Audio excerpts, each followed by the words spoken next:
번째 시간에 말씀을 함께 나누고자 합니다. 그림 한번 띄워주겠어요? 얼마 전에 상영됐던 노량해전을 영화한 영화가 아주 있었죠. 그 이전에 아마 보신 분들 아시겠지만 명량해전을 그린 명량이라는 영화가 있었습니다. 최민식 주연의 명량. 원균이라고 하는 수군 장군이 이끄는 조선 수군이 7,000량 해전에서 대패를 합니다. 모든 거북선도 다 잃어버리고 수군이 괴멸하게 됩니다. 그래서 그동안 갖고 있었던 조선 수군이 보유하고 있었던 제해권은 외수군으로 넘어갑니다. 그리고 일본 외수군은 빠르게 전라도를 경유해서 북상을 할 수 있는 절호의 기회를 맞이했고, 그리고 조선을 넘어서 명으로 갈 수 있는 굉장한 중요한 기점이 되었습니다. 그러나 조선의 입장에서는 국가의 존망의 위기였죠. 그때에 조선 수군의 최고 지휘관이었던 삼도수군 절제사 이순신 장군은 모함을 받아서 옥에 갇혀서 심한 고문을 당하고 백의종군의 몸으로 겨우 풀려나게 됩니다. 그러나 7,000량 해전에서의 대패를 경험했던 조선과 그리고 선조는 할 수 없이 이순신을 다시 한번 조선 수군을 총지휘하는 삼도수군 절제사에 복직을 시키지만 남아있는 것이라고는 고작 배 12척에 불과했습니다. 그런데 지금으로부터 약 500년 전인 1597년 6월 전라도 진도 앞바다, 그러니까 지금은 해남과 진도가 진도대교로 연결되어 있지만 당시에 조선시대 때는 섬이었죠. 진도가. 그 해남과 진도 사이에 있는 오늘날의 진도대교가 가로놓여져 있는 거기에 울돌목, 한번 그림 한번 띄워주세요. 이게 바로 진도대교와 울돌목인데, 왜 울돌목이라고 했냐면 바다가 요란한 소리를 내면서 물살이 빠르게 지나간다 해서 울돌목이에요. 저도 개인적으로 이곳을 여러 번 가봤는데, 우리 원로 목사님께서도 진도에서 진도 읍에 있는 진도제일교회에서 목회를 하셨기 때문에 아마 이곳을 수백 번 왔다 갔다 하셨을 겁니다. 이 울돌목, 물살이 급합니다. 수협이 좁습니다. 그런데 500년 전에 무려 외수군 330척을 대항해서 조선 수군은 고작 12척, 그리고 이거는 뭐 중과부적이죠. 계란으로 바위치기입니다. 이런 절대적인 열세 속에서 시작된 전투가 바로 명량해전입니다. 그런데 결과가 어떻게 됐습니까?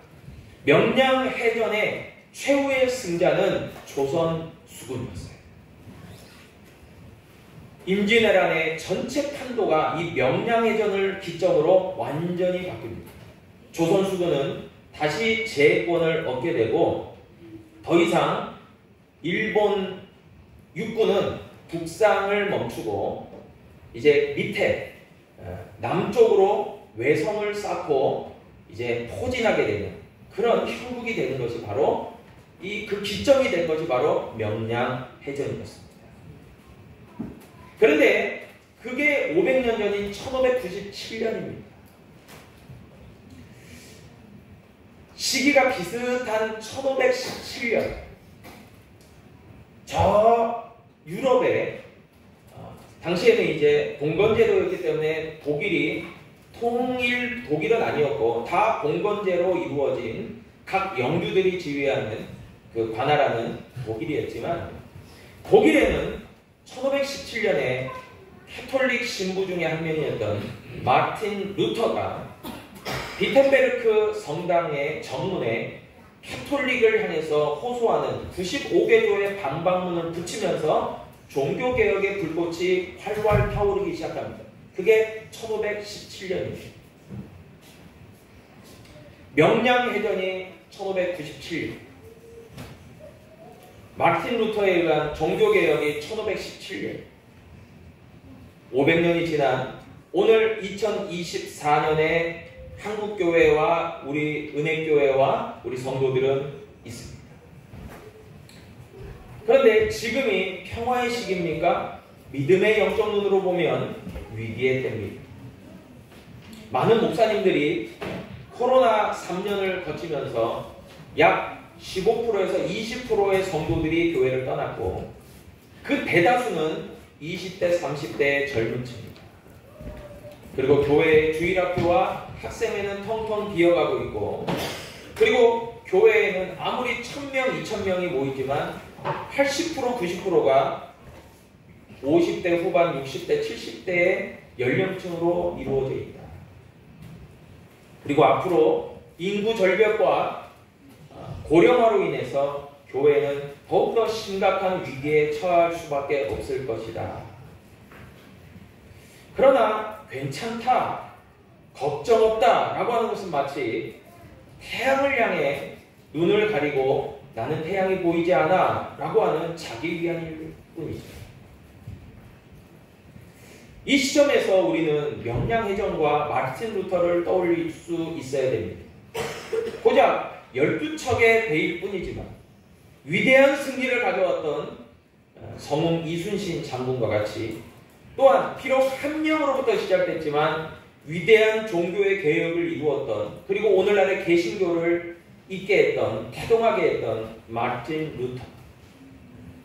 여러분, 우리가 비록 소수이고 우리의 힘은 미약할지 모르지만 참된 예수 제자가 될 수 있다면 분명 위기는 기회로 전환될 수 있고 절망은 소망으로 변화될 수 있다는 것입니다. 띄워주세요.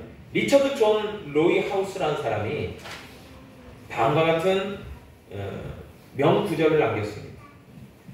교회와 그 복음은 세상의 모든 목적에 의문을 제기하고 이 세상이 감히 꿈도 꾸지 못했던 가능성을 열어준다. 교회가 과감히 세상과 달라지면 하나님이 원하시는 세상을 보여줄 수 있다라고 이야기했습니다. 하나님이 원하시는 세상이 펼쳐지려면 교회는 세상과 달라야 된다. 구별되어야 된다. 거룩히 성별되어야 된다라고 하는 얘기죠. 그런 의미에서 오늘 제자도 시리즈 두 번째 시간, 오늘 이 시간에 우리는 비록 세상에 살지만 세상에 속하지 말라라는 주제의 말씀으로 함께 은혜를 나누고자 합니다. 사진 한번 띄워주세요. 저는 이 책의 모티베이션, 그러니까 인사이트를 존 스토트 목사님이 쓴 제자도에서 인상을 받았습니다.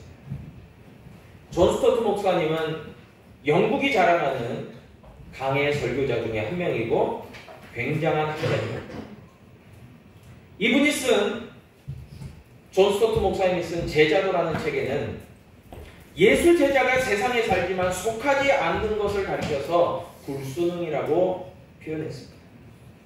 그리고 이 제자도라는 책은 원래는 영어의 원 이름은 Radical Disciple, 그러니까 급진적 제자입니다. 사실 제자라고 한다면 평화 시기에 적당하게 그냥 어느 정도가 아니라 제자라는 말 자체가 급진적입니다. 레디컬합니다. 사실 우리에게 익숙한 그리스도인이라는 말은요, 사도행전 11장 26절에 보니까 먼저 이야기 나옵니다. 만남의 안디옥에 데리고 와서 둘이 이 교회에 1년간 모여있어 큰 무리를 가르쳤고 제자들이 안디옥에서 비로소 그리스도인이라 일컬음을 받게 되었다. 안디옥 교회의 교인들을 향해서 묻 세상에 속한 사람들이 저들이 그리스도인이다 라고 이야기한 거죠. 사도행전 26장 28절에 보니까 아그리빠 왕이 복음을 전하는 바울에게 이렇게 이야기합니다. 내가 적은 말로 나를 권하여 그리스도인이 되게 하려 하는도다. 그렇게 이야기했죠. 베드로전서 4장 16절에도 보면 만일 그리스도인으로서 고난을 받으면 부끄러워하지 말고 도리어 그 이름으로 하나님께 영광을 돌리라 라고 이야기합니다. 성경에는 그리스도인이라고 언급된 구절이 단 3구절밖에 없고요. 대부분의 구절은 100구절이 넘는 구절에서 제자라는 말을 쓰고 있습니다. 사실 제가 청년 때에는 제자 양육, 제자 훈련이라는 말이 상당히 유행이었고 광풍이 불었습니다. 그것을 주도했던 것이 고 오카노 목사님의 사랑교회 제자 훈련이죠. 굉장히 이것이 익숙했습니다. 그리고 열심히 하는 교회와 성도들이 많았습니다. 그러나 어느 순간부터 교회는 이 제자에 대해서 상당히 잊혀져가는 그런 듯한 안타까움을 우리가 생각하게 됩니다. 그리스도인, 크리스찬이라는 말, 기독교인이라는 말은 익숙하지만 제자라는 말은 왠지 부담스럽고 우리가 굳이 그것을 해야만 되는가라는 의문을 품기도 합니다. 그러나 우리가 잘 아는 마태복음 28장의 말씀처럼 너희는 모든 족속으로 제자를 삼아 아버지와 아들과 성령으로 세례를 주고 라고 하는 것처럼 제자가 된다라고 하는 것, 제자 삼는다라고 하는 것은 제자로 훈련되고 양육되고 세워진다라고 하는 것은 선택이 아닙니다. 필수요 사명인 것이죠. 그리고 제자는 아까도 이야기했듯이 레디컬합니다. 급진적입니다. 급진적이란 말은 현실 안주가 아니란 얘기예요. 적당히 현실에 순응하고 현실에 안주하는 것이 아니라 그것을 뛰어넘는다는 데 있습니다. 그래서 급진적이라는 말은 레디컬이라는 영어 단어는 원래 라틴어는 라딕스에서 나오는데 이 라딕스라는 말이 뿌리라는 뜻이에요. 그러니까 급진적 제자를 풀어서 설명하면 근본부터 뿌리부터 저는 제자다, 예수의 사람이다, 원제자다, 진짜 제자다 라는 말로 표현할 수 있을 겁니다. 그것은 다른 말로 이야기하면 적당히, 대충, 겉으로만, 무늬만 이것과는 대척점에 있는 말이에요. 그러니까 제자라는 말은 진짜 예수께 속한, 세상에 속하지 않고 예수 그리스도께 속한 자들이다 라고 하는 얘기죠. 누가복음 16장 13절에 보면요, 다음과 같이 말합니다. 집주인이 두 주인을 섬길 수 없나니 혹 이를 미워하고 저를 사랑하거나 혹 이를 중히 여기고 저를 경히 여길 것임이니라. 너희는 하나님과 재물을 겸하여 섬길 수 없느니라 말씀합니다. 여러분, 진짜 우리가 크리스찬, 우리가 레디컬 디사이플이라고 한다면 세상에 속할 수 없어요. 하나님과 세상을 겸하여 섬길 수 없어요. 참 제자라고 한다면 온전히 몸과 마음을 다해서 하나님을 섬기고 주께 속한 자일 수밖에 없다라는 거예요. 그래서 오늘은 첫 번째 제자도의 가장 중요한 이 주제인 불순응에 대한 말씀을 잠시 나누고자 합니다. 우리가 서두에 명량해전을 그린 그런 이야기를 나눴습니다. 마틴 루터의 종교개혁 얘기를 들었습니다. 당신은 위기의 때입니다. 쉽지 않은 때입니다. 그러나 돌파구가 있었던 것이죠. 이순신이라는 마틴 루터라는 사람들이 선구자가 돼서 돌파를 해나갑니다. 여러분, 마치 제자는요, 물과 기름이 섞이지 않는 것처럼 뛰쳐나와서 돌파하는 돌파력이 있는 거예요. 그런데 그런 돌파력이 있기 위해서 여러분, 용기만 필요한 게 아니에요. 우리가 잘 알다시피 이순신 장군도 마틴 루터도 지성인들이에요. 엄청난 인포메이션, 정보력을 갖고 싸웠던 사람들이에요. 무턱대고 아무렇게나 전략과 전술이 없이 싸운 사람들이 아니에요. 굉장한 시대의 지성인들이었고 그리고 전략 전술에 능했던 사람들입니다. 그런 걸 놓고 보면요, 우리가 세상에 살지만 세상에 속하지 않고 믿음의 제자로 우리가 승리를 하기 위해서, 이 영적 전투에서 승리해 나가기 위해서는 우리는 무엇보다도요, 두 가지가 필요합니다. 첫 번째는요, 한쪽 귀는 세상의 질문에 무한적으로 열려 있어야 돼요. 또 다른 한계는 하나님의 말씀에 열려 있어야 됩니다. 그래서 세상의 지식과 문화와 풍조에 대해서도 엄청난 지식과 인식이 있어야 돼요. 잘 알아야 된다고 말이죠. 또한 하나님의 말씀에 대해서도 바른 영적 지식과 이해가 필요하고 삶의 적용점이 필요한 거죠. 그래야만 우리가 세상을 살면서도 세상에 속하지 않고 거룩한 성도로 그리스도인으로 제자로서의 정체성을 유지하면서 살아갈 수 있는 거죠. 여러분, 오늘날 이것이 되어지지 않으면 교회와 성도들은 두 가지의 위협을 당합니다. 첫 번째는요, 도피주의입니다. 세상이 너무나 더러워졌고 오염됐고 너무나 싫다고 해서 세상으로부터 벗어나고 도망치고 숨으려고 하는 게 도피주의입니다. 여러분, 도피주의는 해결 방안이 아니에요. 또 다른 위협은 순응주의입니다. 어쩔 수 없지 않아? 세상이 그런데 뭐 현실이 그렇잖아. 지금 다 어려운데 그것을 어떻게 나보고 하라고 라고 하면서 세상에 순응하고 적당히 타협하며 가는 것이 순응주의입니다. 근데 성경은 분명히 얘기합니다. 베드로전서 1장 15절에 16절에 보니까 오직 너희를 부르신 거룩한 이처럼 너희도 모든 행실에 거룩한 자가 되라 기록되었을 때 내가 거룩하니 너희도 거룩할지어다 말씀합니다. 하나님은 이 세상을 거룩히 창조하셨고 하나님의 교회도 거룩한 교회고 하나님이 부르시고 택하신 자들도 거룩한 성도입니다. 그래서 하나님은 우리가 거룩하기를 원하시는 거예요. 우리가 세상 가운데서도 참 제자로 그리스도인으로 빛과 소금의 사명을 감당하기를 원하시는 거예요. 출애굽한 이스라엘 백성들에게도 하나님께서는 약속의 땅 젖과 꿀이 흐르는 가나안 땅에 들어가서 너희가 반드시 지키라고 하는 명령을 주셨어요. 그것이 레위기 18장 3절로 4절입니다.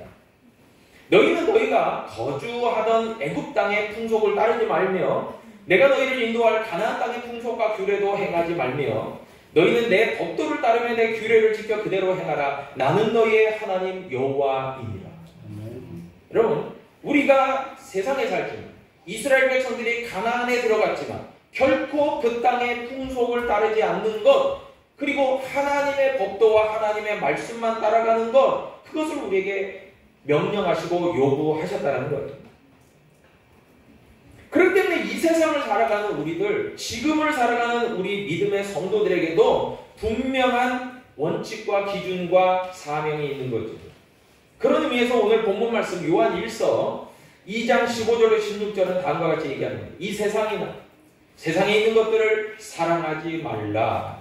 누구든지 세상을 사랑하며 아버지의 사랑이 그 안에 있지 않다라고 이야기합니다. 영적 분별력을 가지고 어떤 것이 세상으로부터 온 것이고 어떤 것이 하나님께로부터 나에게 온 것인지를 분별할 줄 알아야 된다는 거죠. 결코 세상을 사랑하지 말라. 오직 하나님만 사랑. 우리 한번 따라할까요? 오직 하나님만 사랑하겠습니다. 아멘. 로마서 12장 2절. 너희는 이 세대를 본받지 말고 오직 마음을 새롭게 함으로 변화를 받아 하나님의 선하시고 기뻐하시고 온전한 뜻이 무엇인지를 분별하도록 하라. 분별해야 돼요. 우리는 중심을 잡고 살아가야 됩니다. 섞이면 안 돼요. 성별해야 돼요. 구별돼야 돼요. 여러분, 우리를 둘러싸고 있는 환경이 너무나도 쉽지 않습니다.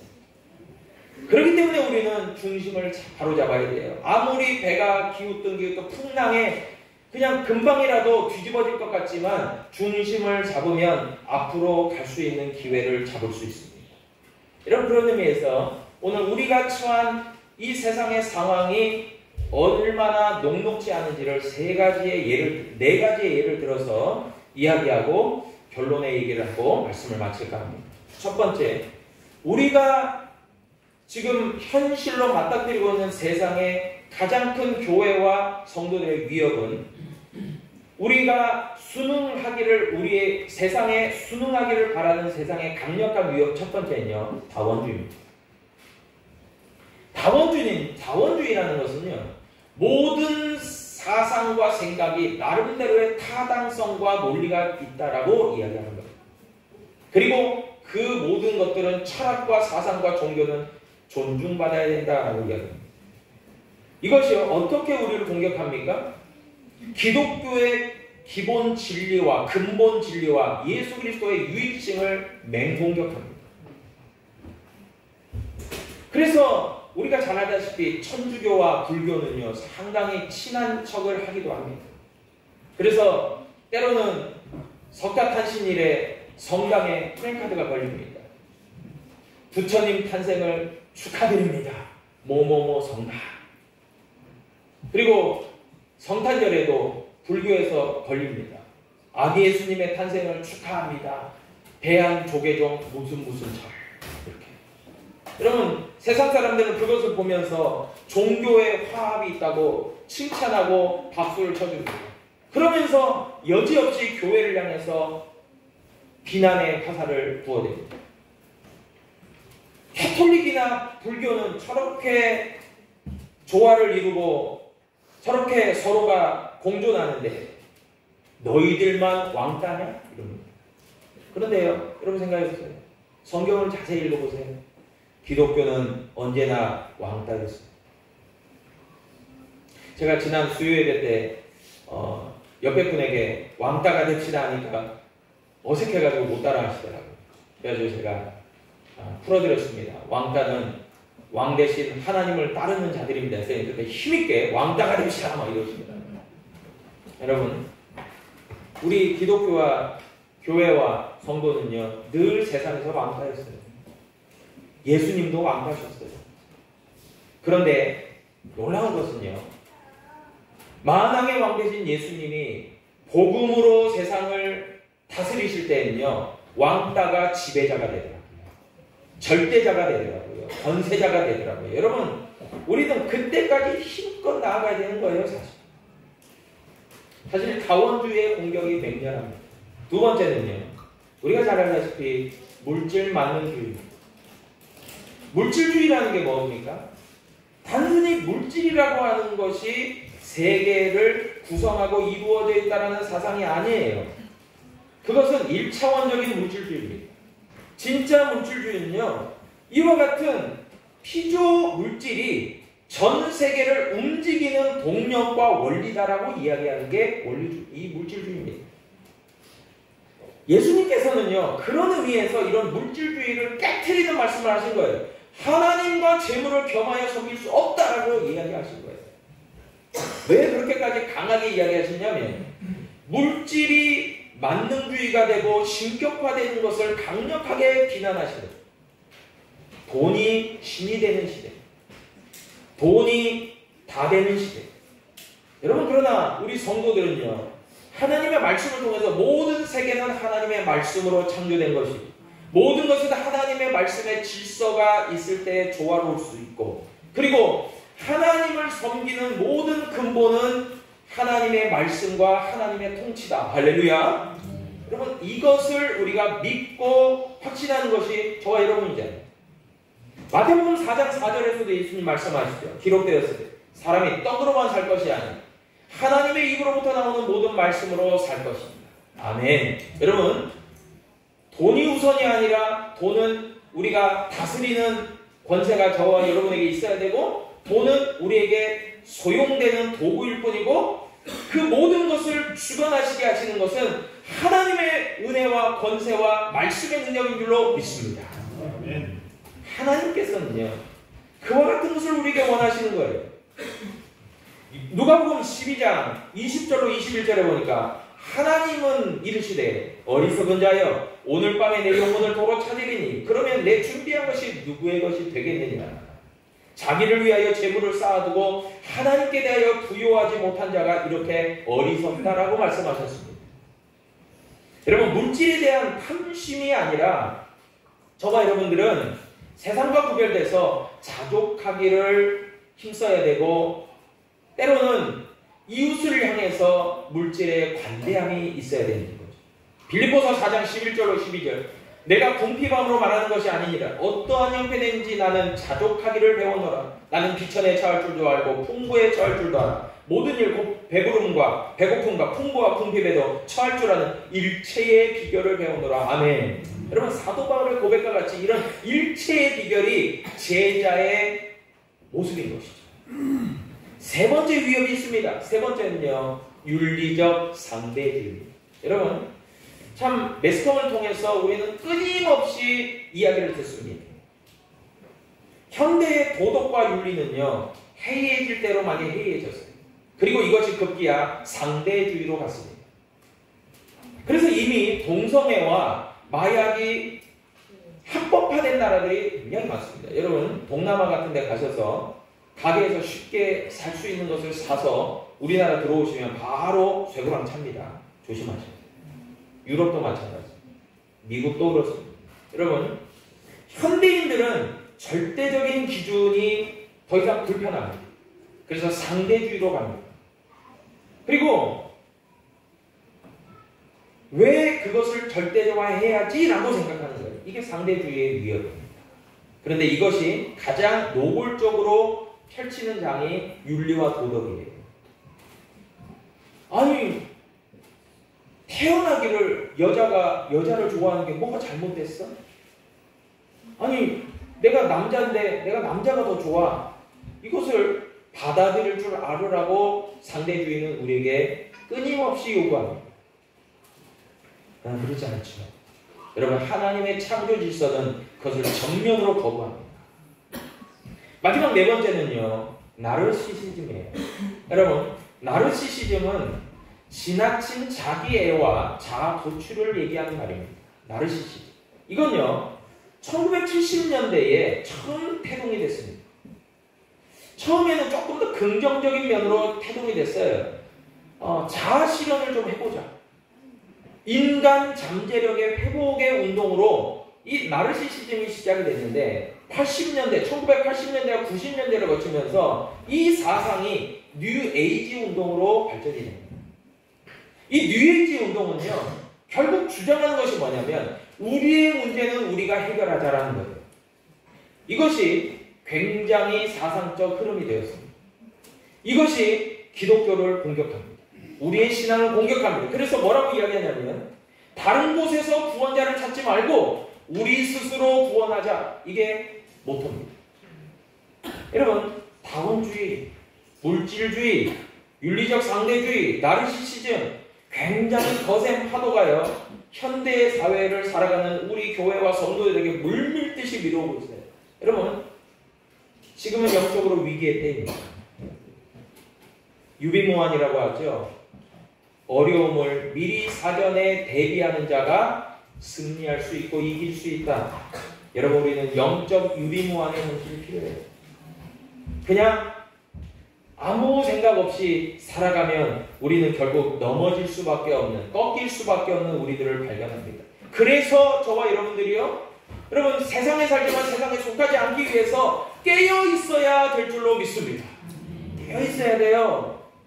철저하게 현실을 직시하고 현실을 인식하고 현실의 어려움이 파악이 돼야 되고, 그리고 내 자신이 영적 무기로 무장이 돼야 되고요. 여러분 그런 의미에서 예수 제자 되어간다는 것은 선택이 아니라 필수예요. 지피지기면 백전백승이죠. 적을 알고 나를 알면 100번 싸워 100번 이깁니다. 그런데 너무나 감사한 것은 여러분 임진왜란에 이순신이 있었다면 우리의 영적 전투에는 대장 되시는 예수 그리스도가 있는 줄로 믿으시길 바랍니다. 아멘. 그 예수 그리스도께서 주시는 놀라운 능력과 힘이 저와 여러분 가운데 있어야 되는 거고 필요한 것이죠. 세상을 살면서도 세상에 속하지 않는 자. 여러분 마태복음 5장 14절 16절. 여러분 이 구절은요 우리에게 너무나 격려가 됩니다. 너희는 세상의 빛이다. 여러분 빛이 되라고 하신 게 아니에요. 너희는 세상의 빛이다 얘기하신 거예요. 그만큼 빛 되신 예수 그리스도와 함께하는 너희들이야말로 세상의 빛이다 말씀하십니다. 빛이 있으면요 등불을 켜서 말 아래 두지 않는다 그랬어요. 등경이에 둔다 그랬어요. 모든 사람에게 비친다 그랬어요. 여러분 그 빛이, 그 선한 영향력이 너희 착한 행실이 바로 세상의 빛이 될 거다. 주님은 말씀하고 계십니다. 이 죄 많고 타락한 세상 가운데서 거룩한 교회와 성도로 순결을 유지하라고 말씀하십니다. 그러나 우리는 어떻습니까? 현실을 바라보면서 절망하기도 하고 때로는 자기를 부인하기도 하고 나는 안 돼. 내가 뭘 할 수 있겠어. 나는 쓸모없는 존재야. 내 힘으로 너무 미약해. 그냥 적당히 타협하자. 우리는 이것에 너무 유혹이 빠릅니다.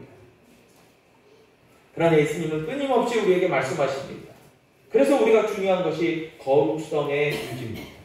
디모데후서 2장 20절로 21절에 보니까 큰 집에는 금그릇도 있고 은그릇도 있는데 또한 나무 그릇과 질그릇도 있는데 귀하게 쓰기도 하고 천하게 쓰기도 하는 진짜 쓰임받는 그릇은 자기를 깨끗하게 하는 그릇이다 라고 이야기합니다. 여러분, 세상에 살지만 세상에 속하지 않고 깨끗한 그릇으로 항상 지혜로운 다섯처녀와 같이 성령의 기름으로 무장되고 영적 무기로 무장돼서 선한 일을 감당하려고 예수 제자 되어가는 저와 여러분들 가운데서 불순응을 거부하고 불순응으로 나아가고 순응을 거부하고 불순응으로 살겠다고 하는 저와 여러분들 가운데서 하나님은 날마다 새 힘과 용기와 능력을 공급하여 주실 줄로 믿습니다. 이런 놀라운 은혜가 저와 여러분 가운데 있기를 간절히 축복합니다. 기도하겠습니다. 아버지 하나님,